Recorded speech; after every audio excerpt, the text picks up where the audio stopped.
posible sean signos de un posible calendario astronómico. ¿Ok? Él mencionaba, por ejemplo, de que esas líneas de Nazca, pues, tenían alguna especie de relación con el culto, con los ritos acerca de algunos dioses tradicionales que se representaban en las líneas de Nazca.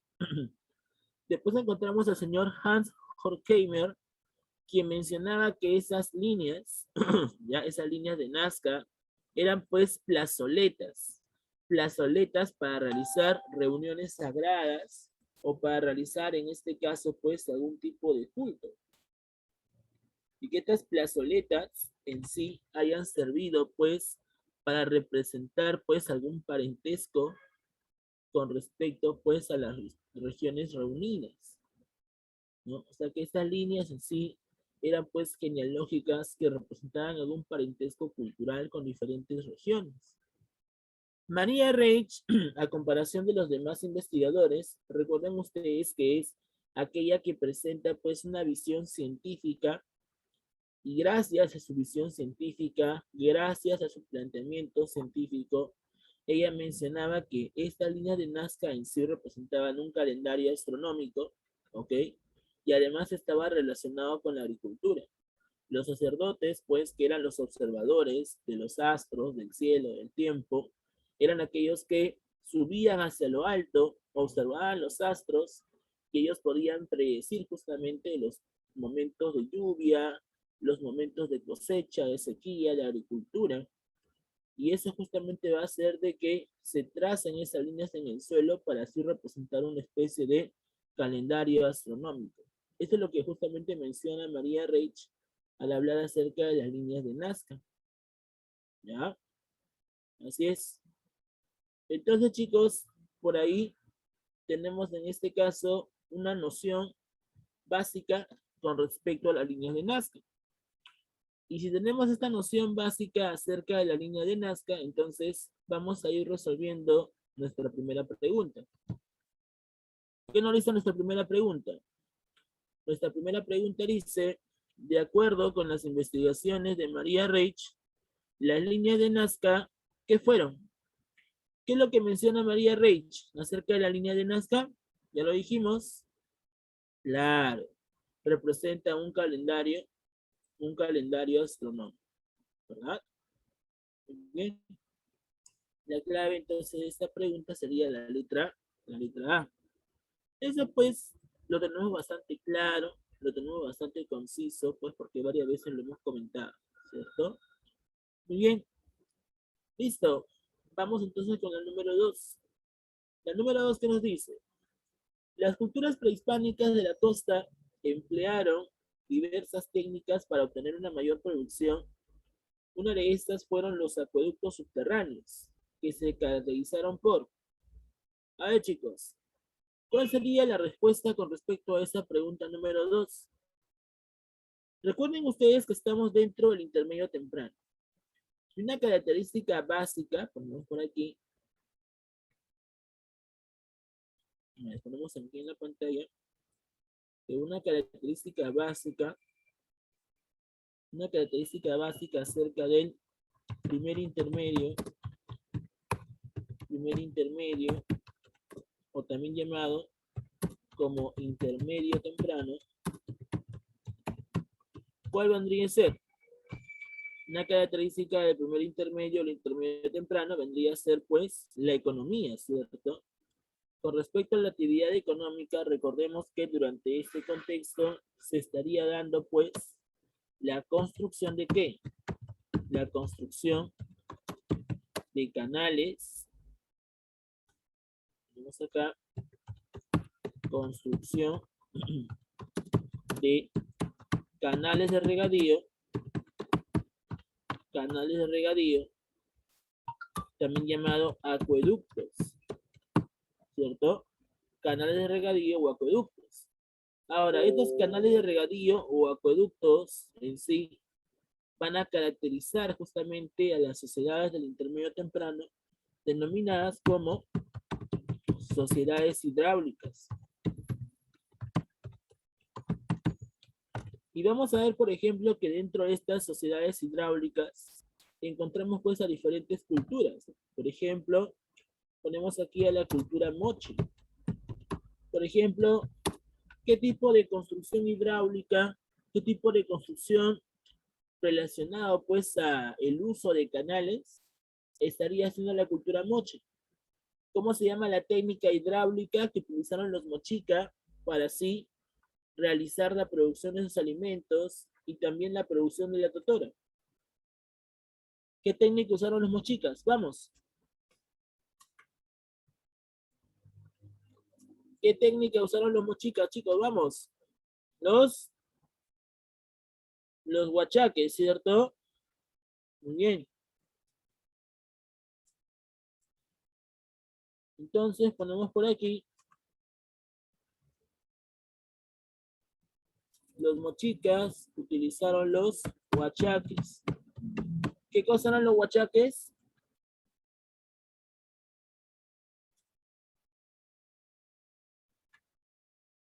Chicos, ¿qué cosa eran los huachaques?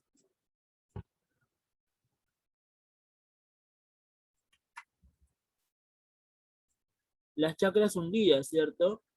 Claro, tenemos aquí entonces chacras hundidas, ¿no? Y esas chacras hundidas servían para producir la totora, ¿no? Claro, bien,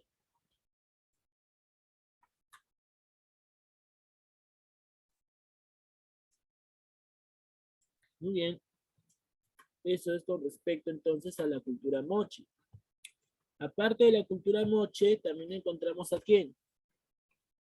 Encontramos a la cultura Nazca. Y la pregunta es, ¿los Nazca qué utilizaron? ¿Qué construyeron los Nazca? Ponemos aquí acueductos y puquios, ¿verdad? Acueductos y puquios. En caso de los puquios, ¿qué vendrían a ser? Los puquios, recuerden, eran reservorios, ¿ya? ¿Qué son reservorios? Son almacenes de agua. Y esos almacenes de agua van a servir para regar los campos de cultivo.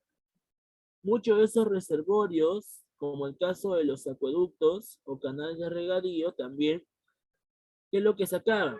Aprovechaban justamente el agua del subsuelo, ¿no? Por ejemplo, vamos a ver por aquí, con respecto a Nazca, aquí por ejemplo encontramos los acueductos o los canales de regadío que van a ser pues el principio de la economía de los Nazca. Aquí por ejemplo encontramos cómo los habitantes de Nazca pues realizaban la agricultura intensiva construyendo estos puquios y también estos canales de regadío. Y estos canales de regadío servían para qué? Para circular justamente en muchas oportunidades el agua subterránea.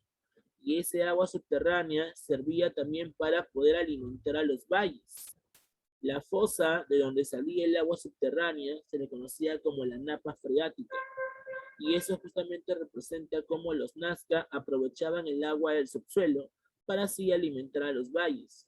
Y los puquios o reservorios de agua van a ser pues regiones por donde va a circular el agua y va a comenzar pues a alimentar a los valles. ¿Y por qué fueron importantes estos puquios y estos canales de regadío? Porque recuerda que la cultura nazca es una región costeña y por lo tanto es desértica y seca, y para que pueda pues darse la producción de alimentos, darse la agricultura, era necesario el uso de estos acueductos y canales de regadío. ¿Se dan cuenta? Eso es lo que justamente se presentaba con respecto a estas sociedades. Por lo tanto, ¿cuál sería la clave de esta pregunta número 2? Cuando dice, las culturas prehispánicas de la costa emplearon diversas técnicas para obtener una mayor producción. Una de estas fueron los acueductos subterráneos que se caracterizaron por, exacto. Si decimos subterráneos, ¿a qué se refiere? ¿Agua de dónde? El agua del subsuelo, ¿verdad? Entonces, ¿cuál sería la respuesta? La letra C. Marcamos aquí entonces que la respuesta sería la letra C. Aprovechamiento del agua del subsuelo. ¿Ok? Listo. Entonces aquí ya tenemos la respuesta de nuestra pregunta número 2. ¿Sí? Sigamos. Vamos con la número 3. La número 3 me está hablando acerca de los aportes culturales de la cultura Lima. Entonces vamos a recordar parte de lo que fue la cultura Lima. Recuerden, jóvenes, de que con respecto a la cultura Lima, esta sociedad se encontró en qué parte de la costa. ¿Costa norte, costa central o costa sur? ¿Qué parte de la costa? Vamos. Costa, la costa central, ¿cierto? Claro. Recuerden ustedes que la cultura Lima se estaría hallando en la costa central, ¿verdad? Ahora, esa cultura Lima también está dentro del intermedio temprano, ¿cierto? O el primer intermedio. Y los Lima, pues en sí, se caracterizaron por utilizar un material específico para sus construcciones, ¿cierto? Pregunta, ¿qué tipo de material utilizaron los Lima para realizar sus construcciones? ¿Se acuerdan o no? ¿Qué tipo de material? Los adobitos, ¿verdad? Claro. Recuerden ustedes, jóvenes, de que los adobitos vienen a ser pues el material con el cual los Lima van a realizar sus construcciones, ¿cierto? Así es. Y una construcción importante que se va a encontrar en la cultura de Lima pues sería la Huacapillana, las huacas de Maranga, por ejemplo, Cerro Culebra, por ejemplo, ¿verdad? Pachacamac, por ejemplo, que va a ser un templo muy importante que se encontró aquí en Lima, ¿no? Y en esa zona de Pachacamac, recuerden ustedes, pues que se encontraba el dios oráculo, el dios Pachacamac, ¿verdad? ¿Y cómo era conocido el dios Pachacamac? Aparte de ser conocido como dios oráculo, el dios de los temblores, ¿cierto? Así es, claro. Ahora, vamos a ver de que los Lima, por ejemplo, también, como te decía, ¿no? En la parte de la arquitectura, los Lima estarían utilizando los adobitos. Y esos adobitos servían bastante para realizar la construcción de sus huacas, ¿no? Un ejemplo básico, un museo inclusive que justamente habla acerca de la presencia de los Lima, sería pues la Huaca Puyana que se encuentra en Miraflores, donde podemos apreciar que el material que utilizan los arquitectos, los constructores, los campesinos, vendría a ser pues el adobito. A comparación de la cultura nazca, la cultura moche, pues los Lima utilizaban los adobitos y esos adobitos justamente permitían la elaboración y construcción de estos templos. Todos los templos o huacas que encontramos en Lima están hechas de adobito, ¿verdad? Así es. Ahora, recordemos también de que el dios Pachacamac, conocido también como dios oráculo y también conocido como el dios de los temblores, era representado en una especie de estatuilla, ¿verdad? Y esta estatuilla, donde se representa el dios Pachacamac, ¿de qué material está hecho? Esta estatuilla que representa al dios Pachacamac, ¿de qué material está hecho? De madera, ¿verdad? Claro, de madera. Recuerden ustedes que esta estatuilla que representa pues al dios Pachacamac estaba hecho de madera. ¿Y cómo se llamaba, recuerdas, cómo se llamaba el tallado de la madera con respecto justamente a la elaboración de estas estatuillas? ¿Cómo se le conoce al tallado de la madera? La silo, la silografía, ¿cierto? Por eso que justamente recordemos que los Lima desarrollan la silografía cuando hablamos acerca de estas estatuillas de madera, como el caso del dios Pachacamac, ¿cierto?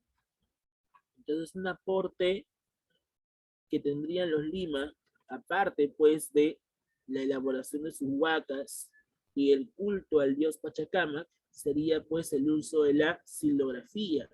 Desarrollo de la silografía cuando hablamos del uso de la madera tallada para representar a sus deidades, ¿cierto?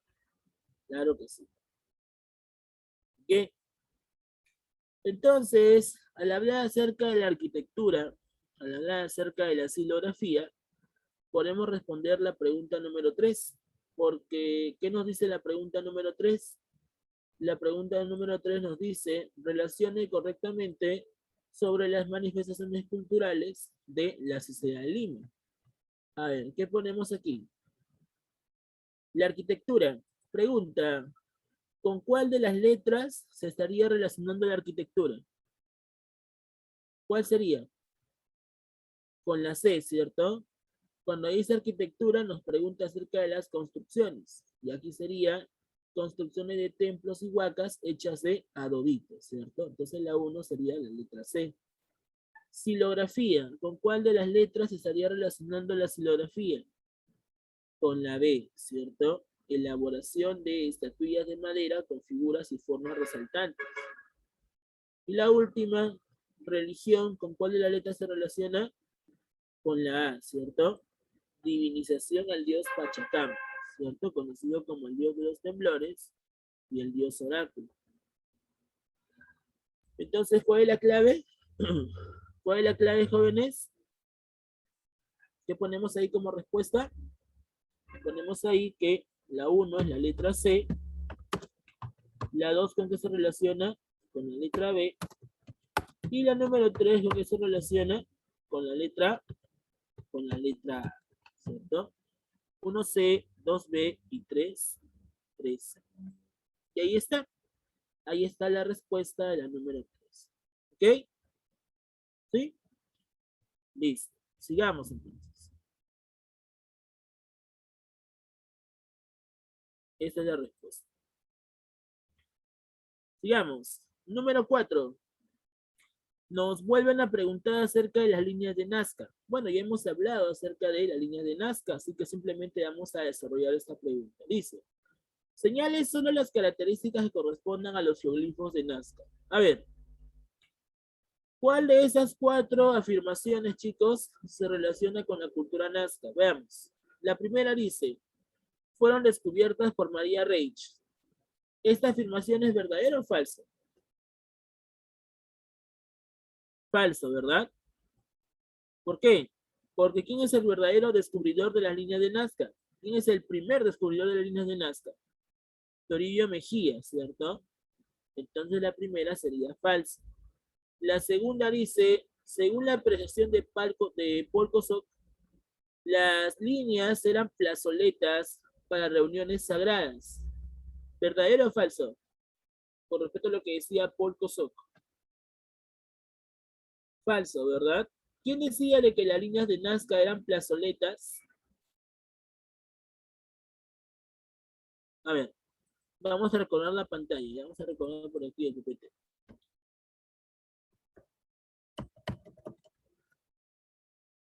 Claro, Paul Kosok decía de que las líneas de Nazca eran signos calendáricos astronómicos, ¿cierto? El que hablaba de que las líneas de Nazca eran plazoletas era el señor Hans Horkheimer. Él hablaba acerca de que esas líneas eran plazoletas para reuniones sagradas. Pero Paul Kosok decía de que estos eran signos calendáricos astronómicos, ¿verdad? Entonces, esa alternativa es falsa, ¿cierto? Ponemos acá entonces que la número 2, si la primera es falsa, la segunda es falsa también. ¿Sí? La tercera, ¿qué dice? Estos geoglifos poseían formas geométricas y figuras zoomórficas. ¿Verdadero o falso? Verdadero, por la presencia de estas líneas con algunas figuras de animales, ¿verdad? Y la última dice, fueron halladas entre las pampas de Palpa y Nazca. ¿Verdadero o falso? También sería verdadero, ¿no? Muy bien. Entonces, como respuesta, ¿qué ponemos? Ponemos por aquí falso, falso, verdadero, verdadero. ¿Verdad? Muy bien, chicos. Listo. Esa es la respuesta entonces de la número 4. ¿Está? Listo. Sigamos. Pregunta 5. Otra vez nos habla de las líneas de Nazca. Dice, en una tarde en que sobrevolaba la zona, descubrió que las líneas no eran solo eso, sino que también existían descomunales dibujos grabados sobre la superficie. Seducido por esas figuras, se dedicó a investigar las líneas de Nazca y dibujos, llegando a la conclusión de que las líneas de Nazca constituían el mapa más grande del mundo. ¿Qué autor, chicos, es aquel que hablaba de que las líneas de Nazca representaban un mapa ceremonial, un mapa religioso con respecto a las sociedades del intermedio temprano? ¿Qué autor? Ahí lo volvemos a la pantalla. Si nos damos cuenta por aquí, nos damos cuenta, mira, Hans Horkheimer menciona que esos eran plazolotes o plazoletas. ¿Qué cosa eran las plazoletas, chicos?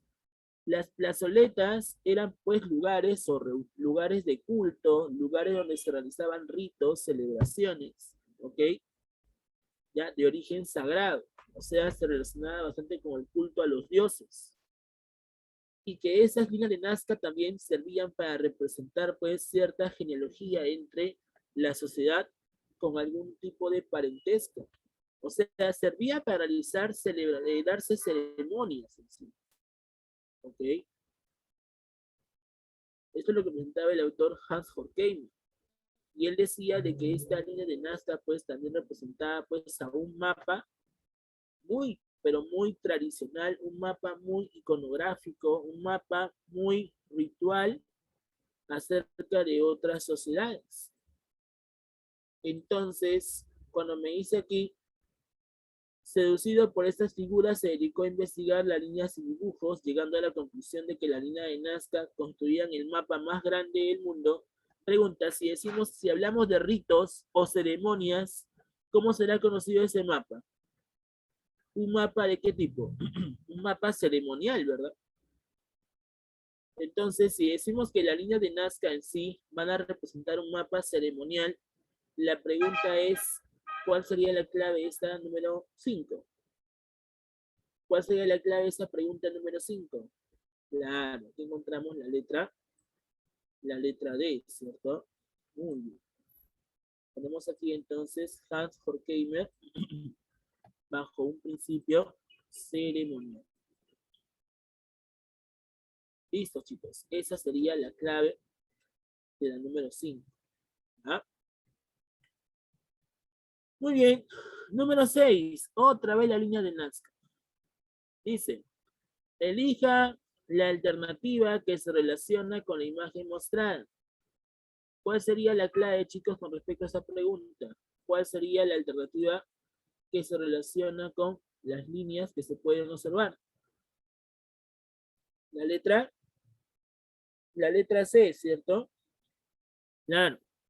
Los geoglifos de Nazca muestran diseños zoomórficos, ¿verdad? ¿Por qué zoomórficos? Por la presencia de figuras de animales, ¿cierto? ¿Qué tipo de animales? Monos, arañas, humanos, colibrí, ¿verdad?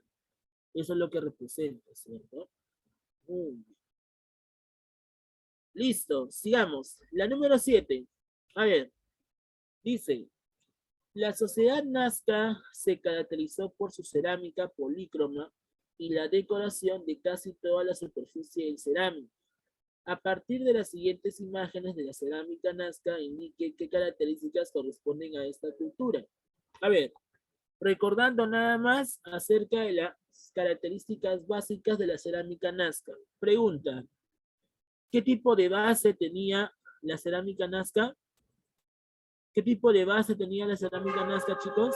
¿Qué tipo de base? ¿Cómo se le llama esa base? Acalabazada, ¿cierto? Porque tiene la forma de una calabaza. Muy bien. ¿Qué más? Presenta un asa de qué tipo. ¿Cómo se llama este asa? ¿Cómo se llama esta asa? Asa puente. ¿No? El asa puente. Y ese asa puente está unido con dos picos, ¿verdad? Pero una pregunta. ¿Esta característica de la cerámica Nazca en sí fue utilizada únicamente por los Nazca o ya había sido utilizada por otras culturas? Habla, ¿los Nazca fueron los primeros en utilizar ese asa puente con dos picos o ya había sido utilizado por otra cultura? Ya había sido utilizada, ¿verdad? ¿Qué cultura había utilizado ese asa puente con dos picos anterior que los Nazca? ¿Chavín? ¿Chavín utilizaba cerámica con asa puente? ¿Qué estás hablando, hijo? Moche también usaba la cerámica de asa puente con dos picos. Nada. ¿Cuál fue la cultura que utiliza la cerámica con asa puente y dos picos? Vamos. Anterior a Nazca. La cultura Paracas. Muy bien. Pero Paracas, ¿de qué fase? ¿Cavernas o necrópolis? Necrópolis. Muy bien. Recuerden ustedes que la cultura Nazca viene a ser como quien dice el auge de la Paracas Necrópolis, ¿no? Como quien dice la mejora de la Paracas Necrópolis, ¿verdad? Eso es lo que representa justamente este asa puente con dos picos, ¿verdad? Ahora, recordando también por aquí de que la cerámica de los Nazca se caracteriza por ser de qué tipo, pictórico o escultórico. ¿En qué se caracteriza la cerámica de los Nazca? ¿Por ser pictórico o escultórico? Habla. ¿Pictórico o escultórico?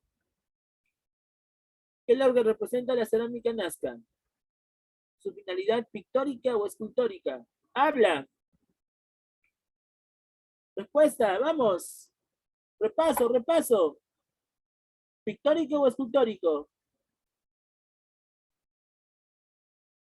Si vemos un montón de colores, ¿qué finalidad tenía entonces la cerámica Nazca? ¿Pictórico o escultórico? Pictórico, muy bien. Recuerden ustedes que la cerámica de la cultura Nazca se caracteriza por ser más pictórica que escultórica. ¿Por qué pictórica? Por la presencia de diferentes colores. Más o menos, ¿cuántos tipos de colores se utiliza? Cerca de 16 tonalidades, ¿verdad? ¿Y por qué los Nazca utilizaron tantos colores en la cerámica? Habla. ¿Por qué los Nazca utilizaron tantos colores en la cerámica? ¿Por el horror al vacío, ¿verdad? Recuerden ustedes que el horror al vacío fue una técnica que utilizaron los artesanos Nazca para su cerámica. ¿Qué es horror al vacío? No dejar ningún espacio en blanco, ¿verdad? Rellenarlo con diferentes colores, pero excepto dos, ¿verdad? ¿Cuáles eran los colores que no se utilizaban en la cerámica Nazca? ¿Cuáles son los dos colores que no utilizaban en la cerámica Nazca? De todos los colores, dos de ellos no eran utilizados. ¿Cuáles fueron? El azul y el verde, ¿verdad? ¿Por qué decimos azul y verde? Porque esos colores representan vacíos, lugares abiertos, lugares pues totalmente amplios. Por esa razón es que los artesanos Nazca no utilizaban ni el azul ni el verde, ¿ok? Utilizaban cualquier otro tipo de color, pero lo importante era no dejar ningún espacio en blanco. A eso se le llama como la técnica del horror al vacío, ¿sí?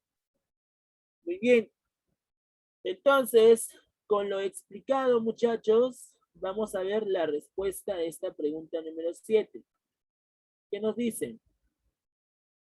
La 1 dice, en la imagen se percibe,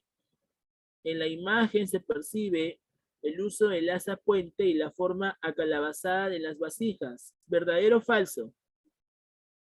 ¿Qué sería? ¿Verdadero o falso? Verdadero, ¿cierto? Ya dijimos. Asa puente con dos picos de forma acalabazada como esta vasija de aquí. Entonces, esta alternativa, esta afirmación sería verdadera. ¿Correcto?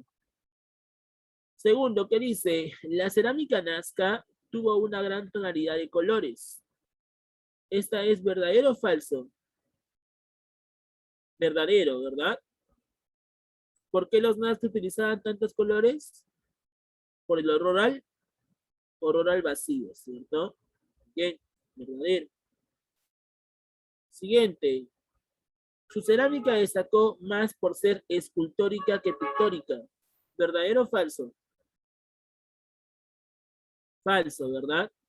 Recuerden ustedes que la cerámica nazca destaca más por ser pictórica que escultórica. Sería falso. Así es. Y la última dice, los artesanos no dejaban ningún espacio en blanco por horror al vacío. ¿Verdadero o falso? Verdadero, ¿cierto? Muy bien. Por lo tanto, ¿cuál sería la respuesta a esta pregunta? Me pide solamente los correctos. ¿Cuáles serían los correctos?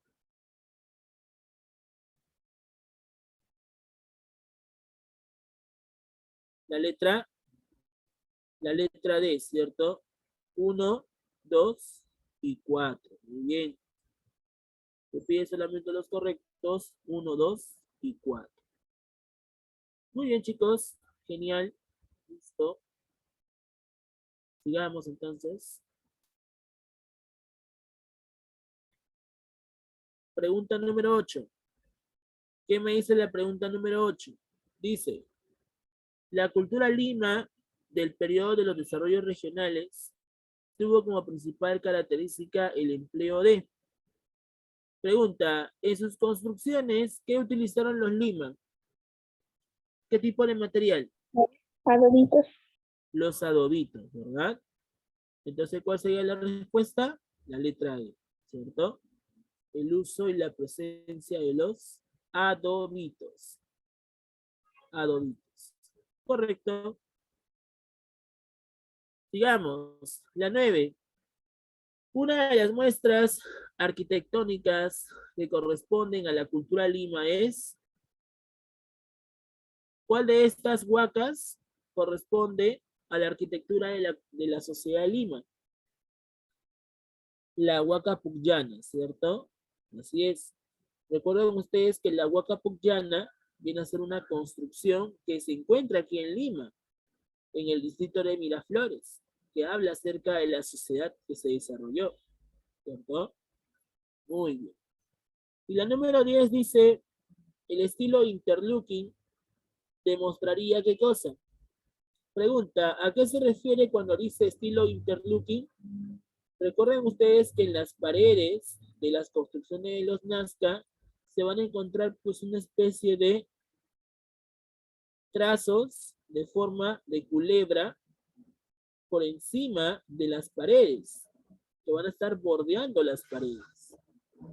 Y a esos trazos en forma de serpiente se le conoce como el estilo interlocking. Ahora, estos trazos en forma de serpiente, también justamente, ¿qué representarían? ¿Por qué razón decimos trazos en forma de serpiente? Claro, la serpiente va a ser sagrada, ¿verdad? La serpiente va a estar pues siendo una de las deidades que se va a venerar en la cultura lima. Por lo tanto, hay un culto a la serpiente, ¿no? ¿Y por qué decimos la serpiente? ¿Qué tiene que ver la serpiente con los dioses? ¿Recuerdas? Por la trilogía ceremonial, ¿verdad? Felino, ave, serpiente, ¿no? Muy bien, ya te acordás. Entonces, vemos que los Lima todavía conservan, pues, este culto a la trilogía ceremonial cuando hablamos acerca de el culto a la serpiente con respecto a esa forma, a esa técnica denominada como el interloop. ¿Cierto? Entonces, ¿cuál sería la clave? La letra C. Esta sería la respuesta, ¿no? Y listo, chicos. Eso es con respecto entonces a nuestro material que hemos trabajado el día de hoy. ¿Ya? Entonces, vamos a ver por aquí la lista de los alumnos que requieren las intervenciones orales. ¿Ya? El resto, por favor, espere las indicaciones para que pueda dar su temático. ¿Sí? Vamos a dar 10 minutos para que los chicos puedan dar en este caso su intervención oral. Primero necesito ver la lista. Un minuto.